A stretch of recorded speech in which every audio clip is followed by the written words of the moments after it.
Noong una po, prosecutor ako. Daliin ko lang kasi the sun is coming down.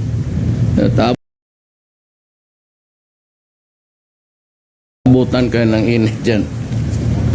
But most of the time, I was prosecuting drug cases. But one of the things that you would need to successfully prosecute trafficking is that there must be a buying and selling. Sans that transaction, there is no trafficking. And so the offense is just simple possession.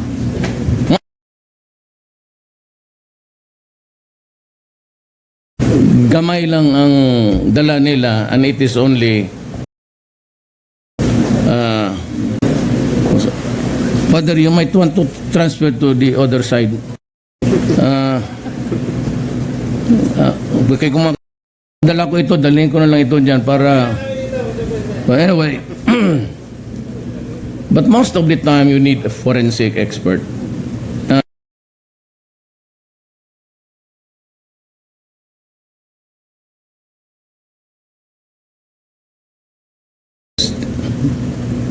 But invariably, most of the time,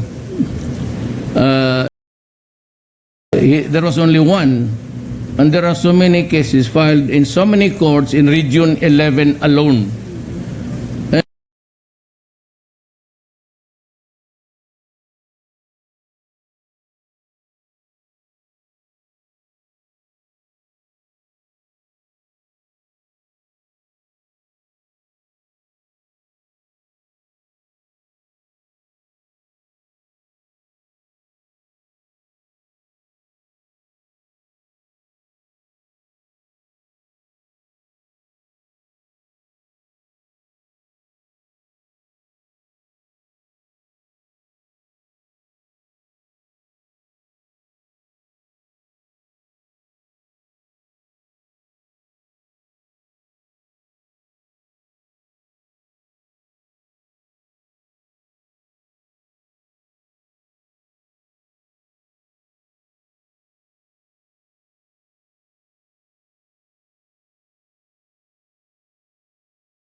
The accused is entitled to this speedy trial, and that is a constitutional prohibition.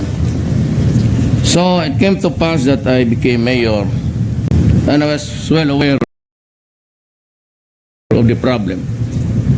And because of the virulent consequences or effects of the drugs and the number of people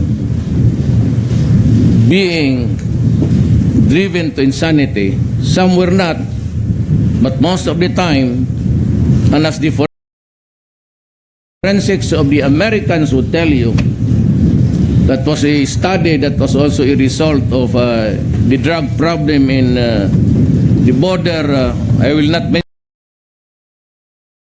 mention the name. I say that constant use of shabu, the chemical, 7 months to 1 year at 1 dose per day,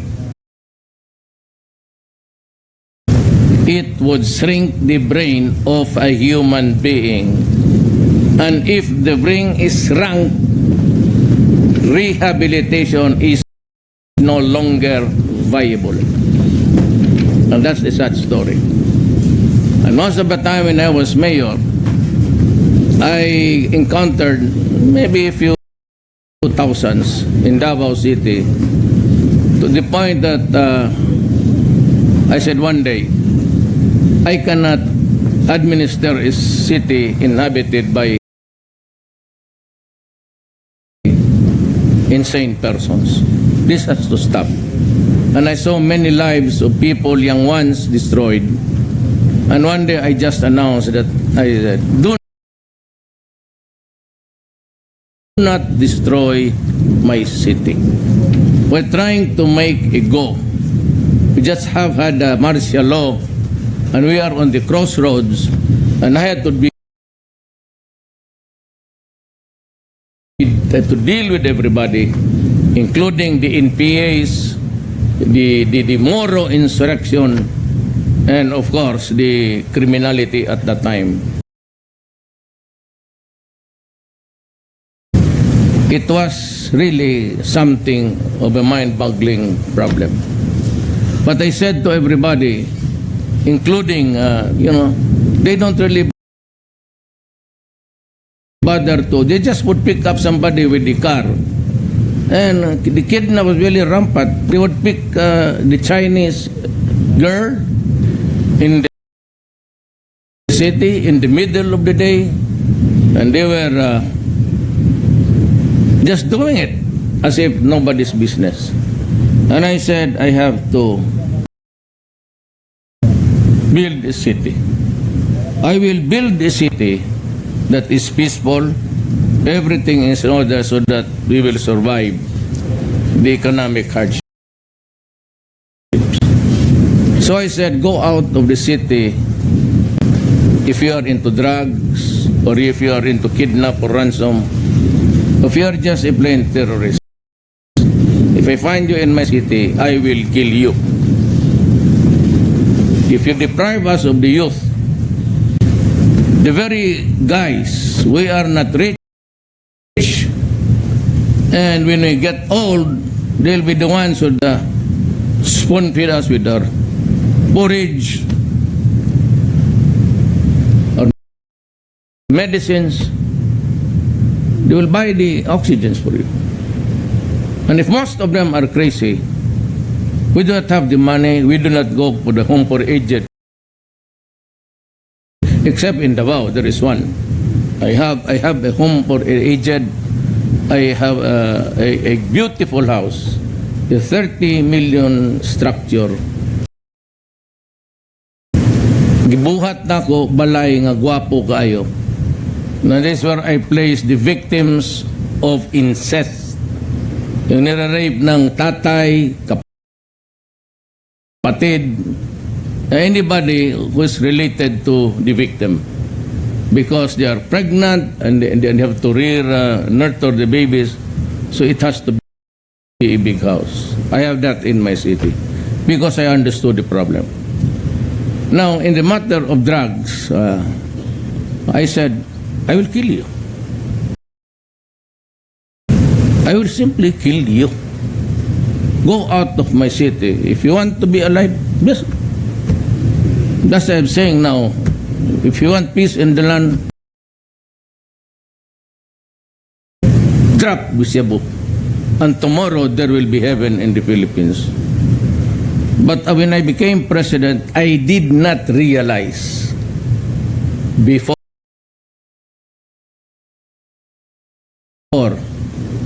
and then that Shabu has contaminated the country. The last PDEA chief was General Santiago. He came out with the number of 3 million confirmed addicts. In Davao, there were about, I don't know, maybe 4.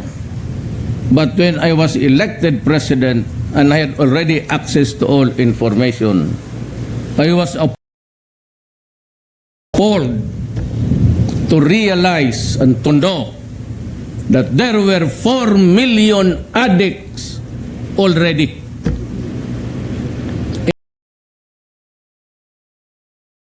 Including the figures of the PDEA last year, and it has breached for the year that I was there as mayor and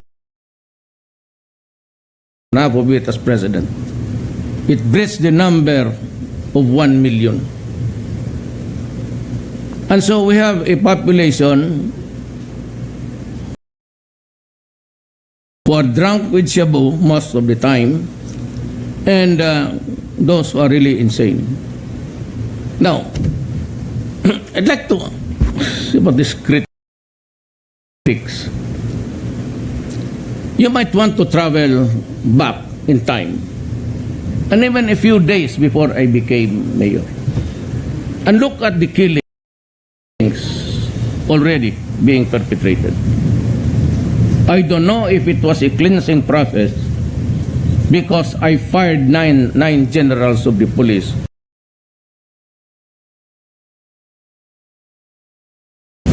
who were involved in drugs. I don't know, because we only started to operate against the drug syndicates 2 months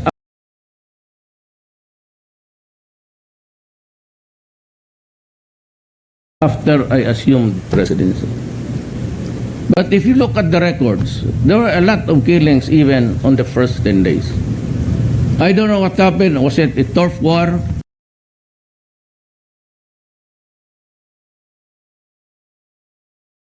Or an intrigue sowed by, the intelligence community? He was the one who reported to you and things like that. But just the same, 4 million is 4 million. I'd like to play something like those who are really insane now, or who was maybe office rockers.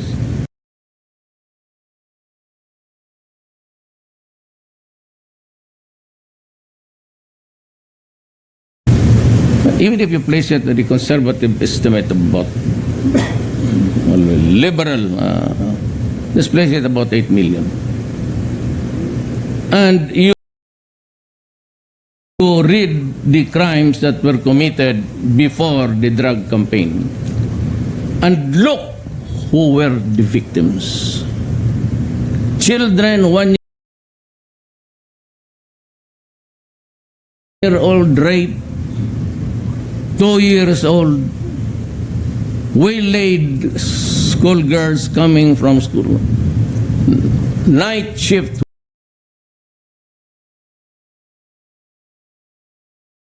workers, and everybody else.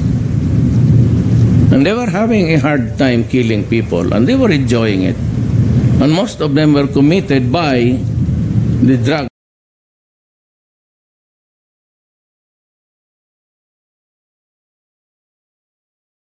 addicts. Apparently, in the Philippines, during the previous administration, and this is what I have been trying to pound on the critics, the fear of the law disappeared.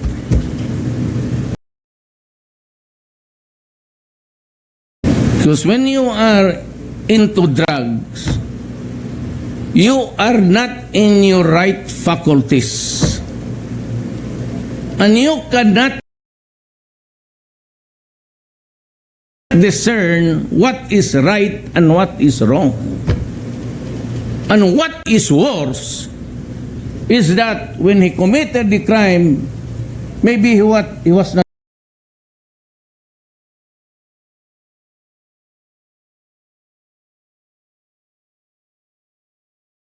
still an insane person. But when the trial comes, over a period of months, maybe arrested after 2-3 months for 1 year,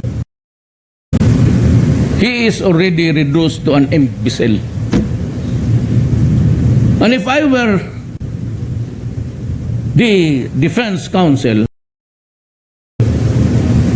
at the start of the trial, I would just say, Your Honor, may we have a preliminary inquiry?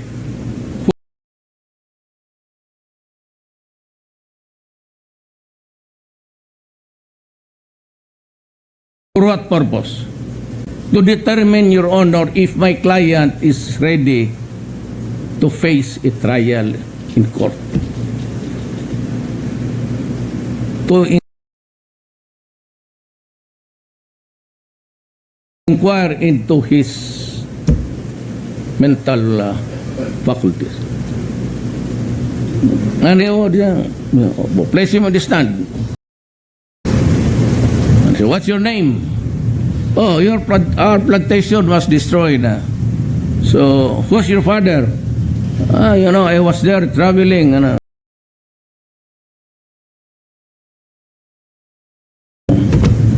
And the doctor would just say, he was my patient, Your Honor. He's still my patient. He's an insane person. He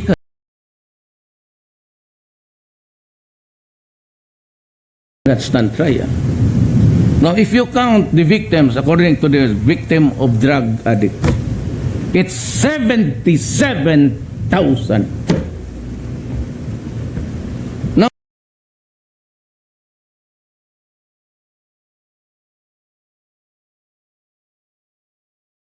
you give me a number of about 10,000, but that 10,000 is too much. It is true that many were killed in police operations. And for those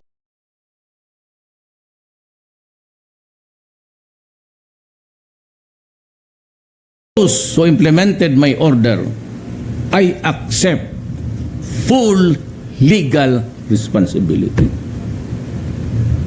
The liability is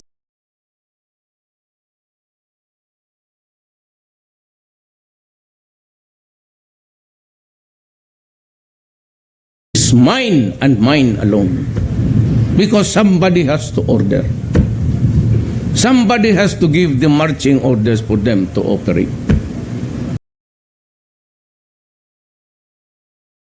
You know why? You know why shabu flourished everywhere? Because most of the politicians were already into drugs.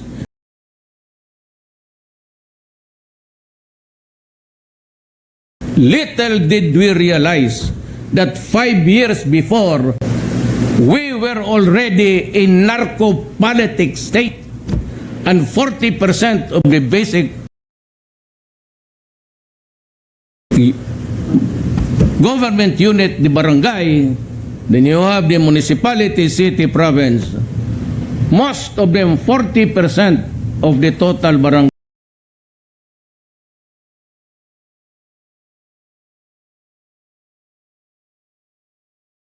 guys in the Philippines were already into drugs. So it would not surprise you to see the Secretary of Justice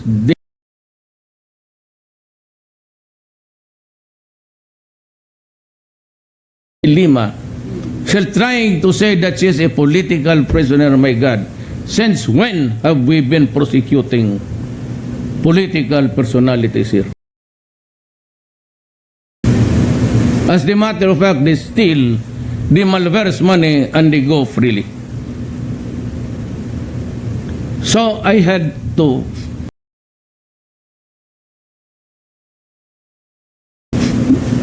who will now answer for the deaths of this innocent person? And who will now answer for the huge number of 4 million who allowed it in our country to happen? Who? I'm asking who?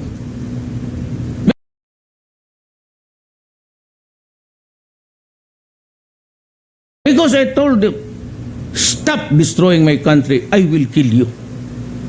Do not deprive us of the next generation of Filipinos, because we need them to run the country, to be the fathers and mothers of our children, so that the Philippines can continue until kingdom come.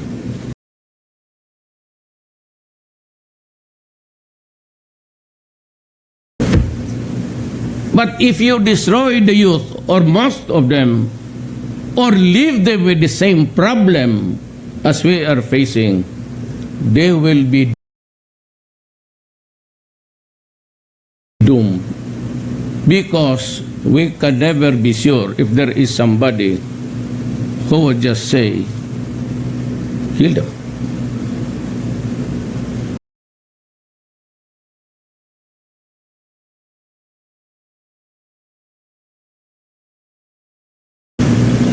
my orders to the police, arrest them if it is possible. Go out and hunt for them. But if you are confronted with a violent resistance, for which many policemen today, if you think that your life is in danger,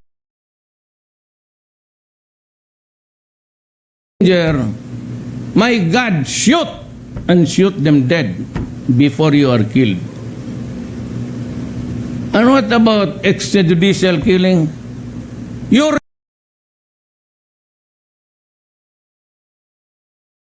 read the newspaper today. You report, I have a briefer. Bigay mo sa kanila yung briefer. I lose 3 to 4 policemen and soldiers a day within the Philippines. And in Mindanao, it is fueling the ISIS. The ISIS has already anointed Absalom.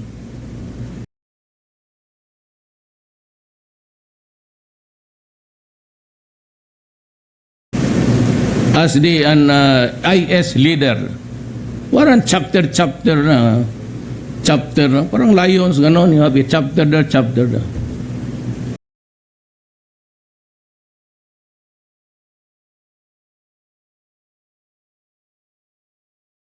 And he is in central Mindanao. And we had just, we had a bombing run.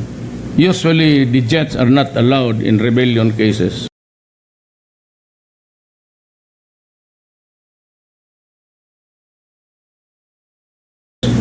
Why I authorized them.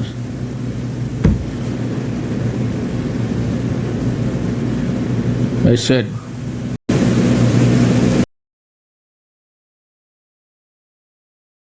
bomb the place. And we're using the air assets now, including against the NPAs. Because, you know, I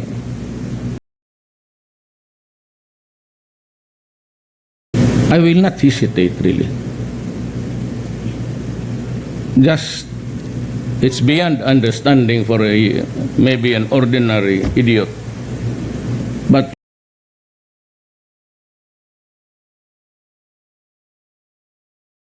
if it comes to the issue of my country, the interest of the people, I will not hesitate. I will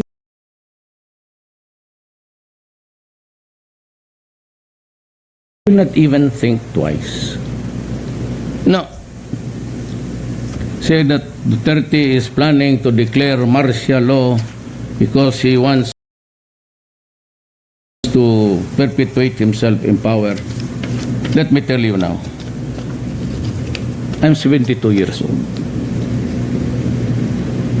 If you think, or if you ask me, am I happy? Excessively happy to be president? Inordinately proud to be president? Tell you, no, I am not. I'll tell you another statement.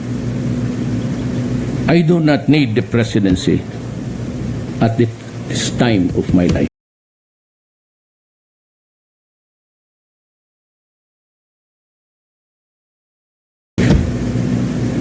I've been in the service of government as a prosecutor, as a vice mayor, and the mayor of Davao City for 23 years, and then a congressman and back to mayor.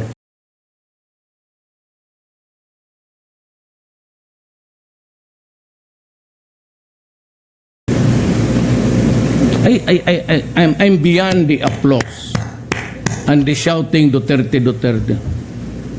It does not ring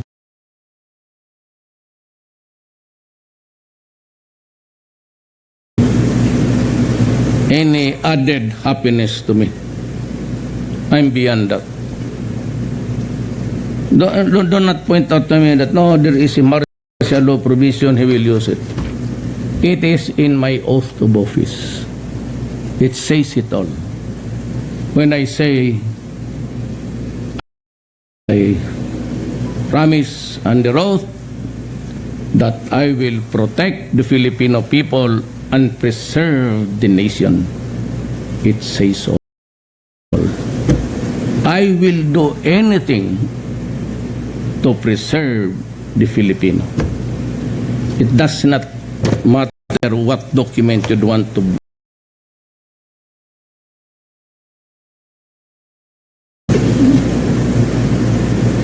And I said, if it comes to the interest of my country, so be it.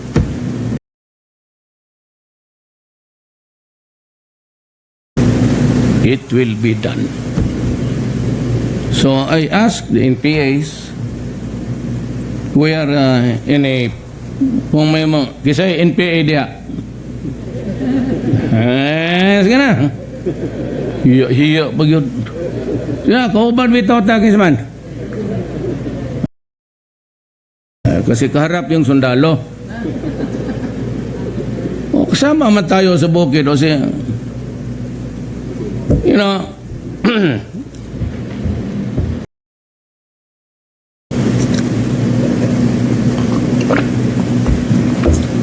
I am left. And that is why we had this excellent rapport when I was still a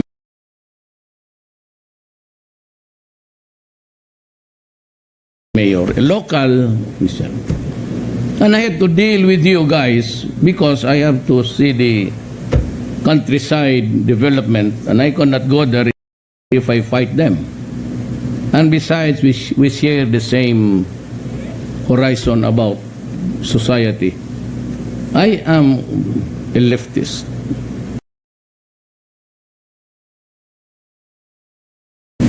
I am a socialist. But certainly, I am not a member of the Communist Party of the Philippines. It's just a party on the extreme left. Mine was to build a city. And look at Davao now. If you guys have been to Davao, kanto na ba mong Davao? Kamo? Pwede ka ikargata mo sa helicopter.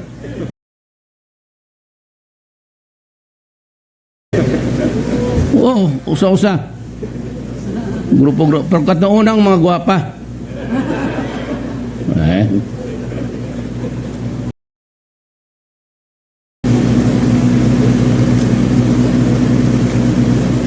So, you know,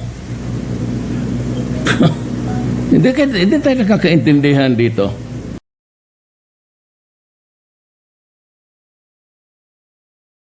And they are asking for my indictment before the International Criminal Court. And one of those who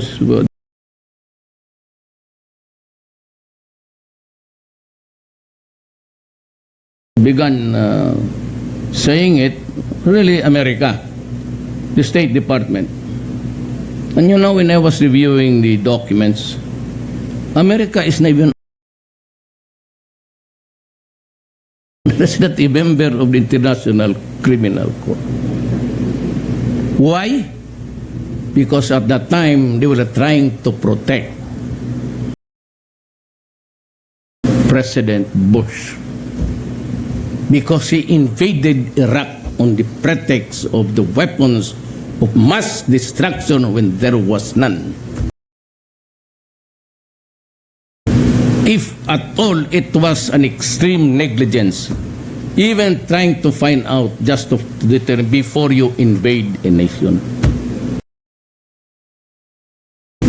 And of course, the other Bush invaded Panama, a sovereign state, captured the president and brought him to America to face trial. And he is detained there for life.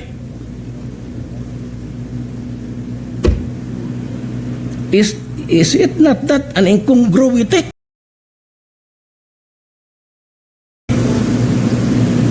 the State Department and this EU. Why? Yung konsensya ba ng your elders before in the 90s is different from the conscience that you have now when you have the EU? In 1914 to 1917, the Archduke Ferdinand of the Prussia, known as Prussia, Germany and Austria was before, was one, was assassinated. It led to a war. Then followed immediately by the Second World War. It was a ruckus between Europeans. How many were killed? Well, I'll tell you, 90 million. And you say that we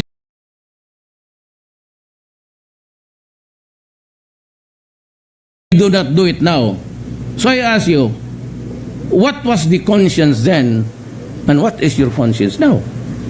And you try to interfere in my work.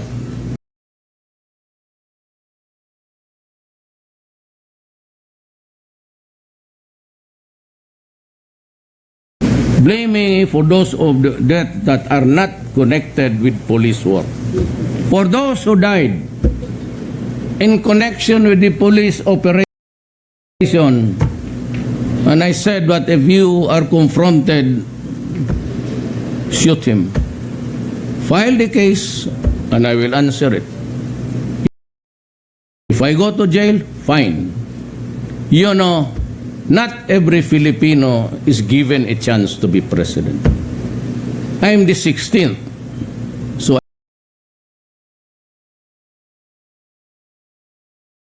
I am the lucky of the one of the 16th.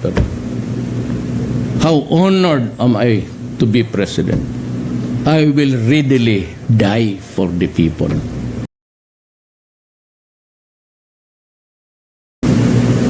For my country. It is good to die for your country. For all, after death is only once. It is not like a short term that sticks out painfully every day. Death is whatever. You can go down if you want.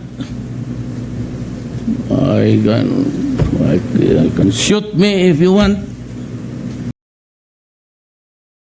They would say, the military will remove your coup d'etat. Really? No need for a coup d'etat. If you guys want, tell me.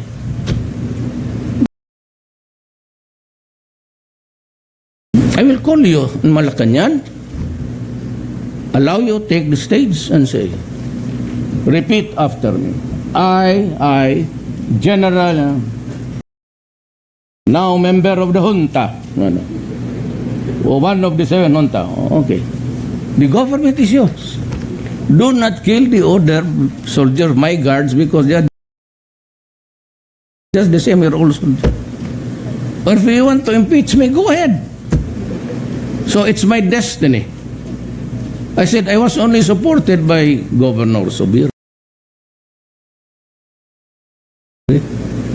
Another lady here in Mindanao, 2 governors. I will not mention her name, but I tell you, she supported me because of love. See what love can do? Bumaliktad siya, she bolted the party and gave me a resounding 100,000 majority because of love. No money involved. No millions of pesos. So 15 million plus the 6. How did they get the 6 million? I had no party. Our party was local, Cagayan de Oro, PDP, the elder Pimentel, and the Senate President. That was the party. I joined PDP. I had no money, but I carried only simple messages. During the debates, my rival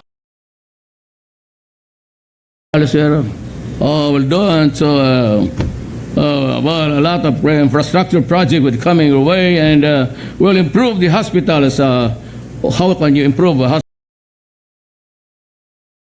when there is none? And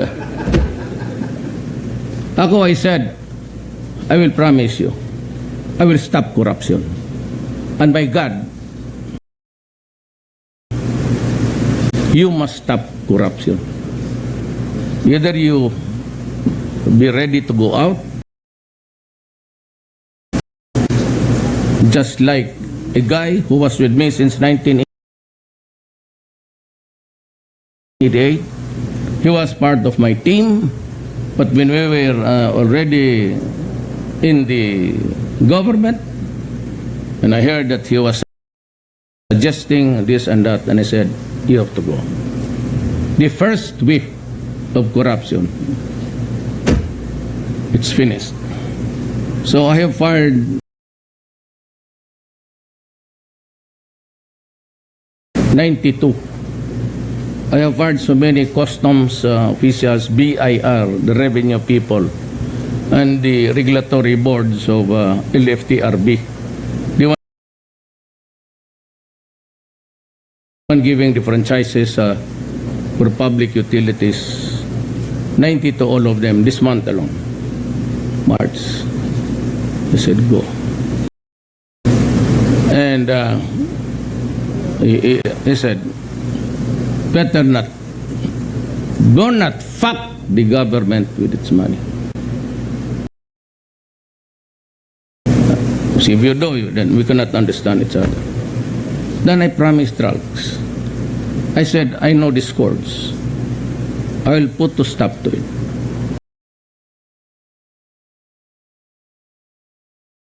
I cannot now renege. I cannot now go soft. Because if I do that, I would have condemned my country to doom. I will try to gamble. And I said, in these campaign promises that I made, it's only 5, including the economy, I said, which I would give to the top guys, my classmates in high school, my childmates, who are at the top of the world in finance.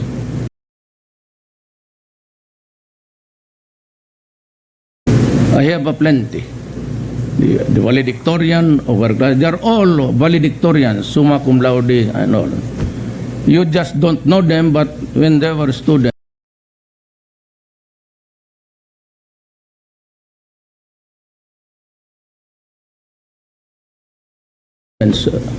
Art Tugade is a billionaire.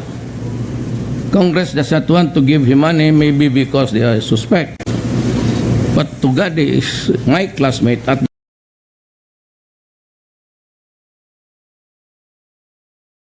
that time, he was already the chief operating officer of Delgado Shipping.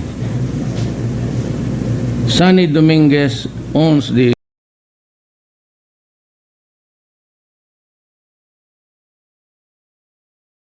Marco Polo. He was a childhood. Salilima of the IT, he was a cum laude. I was the only one who was getting 75, very consistent, but always able to get to the next step. And my cabinet is full of bright guys, impressive credentials, all bright.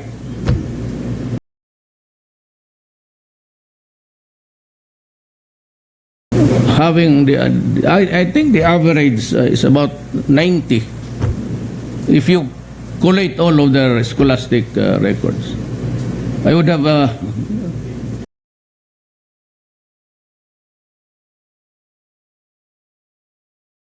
would do something like an average of 90 for all of them. Then you add my 75. But you know what? What is very surprising? They all work for me.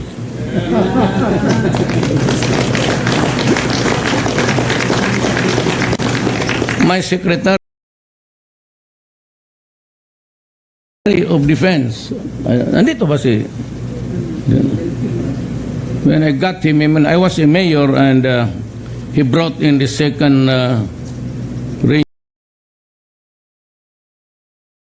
Ranger, second battalion of the Ranger regiment of the Scout Rangers of Philippine Army. I knew him then, and he was just a young. But he was a light colonel at that time, and he has still plenty of hairs. Now he has none at all. But he's my defense secretary. And you know what? Sorry, he is a mayor. So there's always the average. Any graduate of PMA would be good. I mean, if he's a graduate, there's a standard, and he has surmounted that standard. He's really good, any one of them. But when, I don't know if you know Pastor Kibuloy. He's the evangelist that has a TV program. And he said that in Cotabato, Delfin Lorenzana was his classmate at the Notre Dame of Cotabato. And when he was in PMA, he was also the valedictorian. But I didn't know that.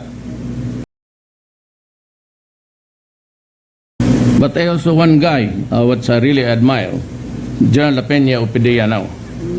I got him from retirement and said that he used to be I chose him to be because we mayors get the option to choose our police chief. I got him then when I was Gloria. I was able to talk to President Arroyo and said, Ma'am, because he had a problem with the NPAs in the mining town, the Walwal. And these NPAs were placing the dead coffins of the NPAs there in the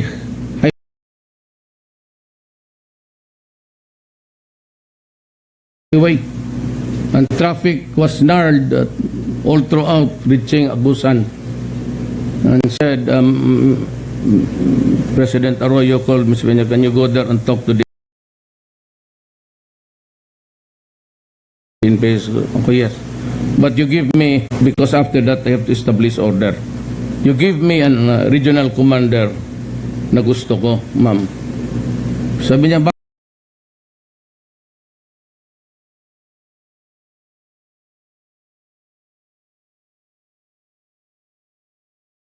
bakit ito siya na ko? I don't like him. He's also an imbecile, an idiot. I want him replaced. So I got in your idea. And then he rose to become the Directorate for Operations. And he's good. And he's doing well. I have nothing against my policemen and soldiers. But those who are lazy ones, who do not want to work, I sent them to Basilan. Said, you go there and do your duty.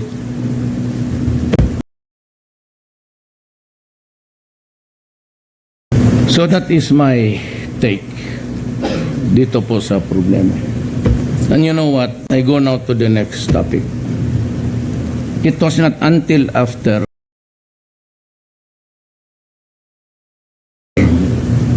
I changed the position of the foreign policy and decided to remain neutral. Of course, we have an RPUS pact, military, and that was signed in the 50s, 1950, I think. So I do not want to enter into military alliances. That is not part of my governance in my dimension. So I decided to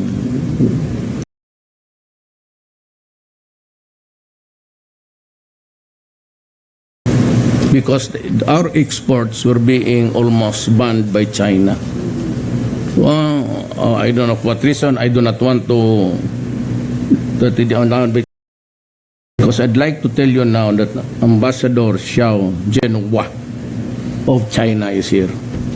And I'd like to pay my respects to him and to the Chinese people. You know, I went to China and I said, President Xi Jinping, I come here in peace. I am not asking for anything. I am just trying to ask you to reconsider your decisions. We have almost of the products from the Philippines. For one reason or another, quality-wise and everything. I said, can we fix it? And what should we be doing to improve the quality, because the pineapples are rotting and the bananas and, you know, it's all down and they could not even pay for their laborers. And said, we will talk. And so we had a series of bilaterals with my military.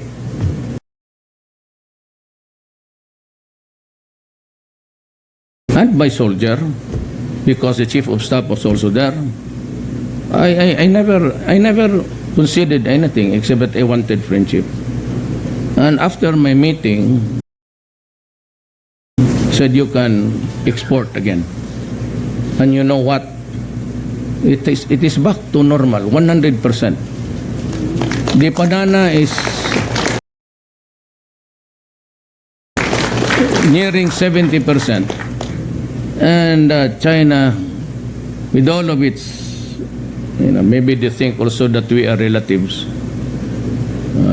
Well, of course, my grandfather was a Chinese. My mother is a Maranao from Lanao. So my father is a Cebuano. I am a Filipino. And I said, yes.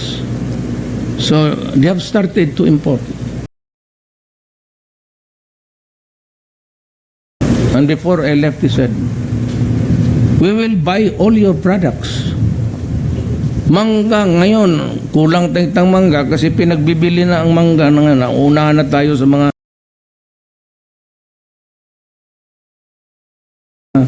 dicers. So the dicers would get rich. They are the ones who would get rich in this. What yung present ano natin is may tuka na. It's there on the deck or in the pipeline for export. And we are back to normal, and we have received so much financial aid and grants. You know, China has even promised us, for all of their goodness, they promised to build 2 bridges over the Pasig River. Free, gratis. And I bow in gratitude. But we have said it's a big bridge. But when they make the egress, and we make the egress, the roads are very narrow, it would still increase traffic by the numbers exponentially. So that is my story.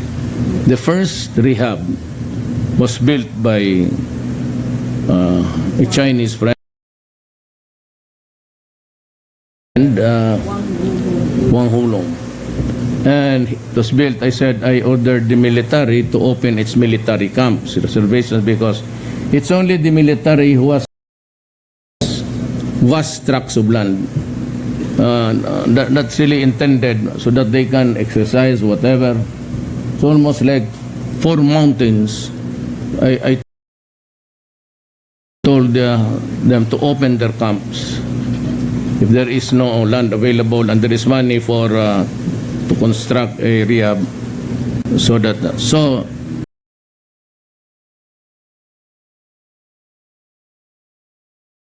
the Chinese government, friend, with also with the inspiration of the Chinese people, government, a 10,000 facility. It's there. Finished in 4 months. Now, it will come to pass. Look at it. I hope they'd be able to reach the building before I kill them, these idiots.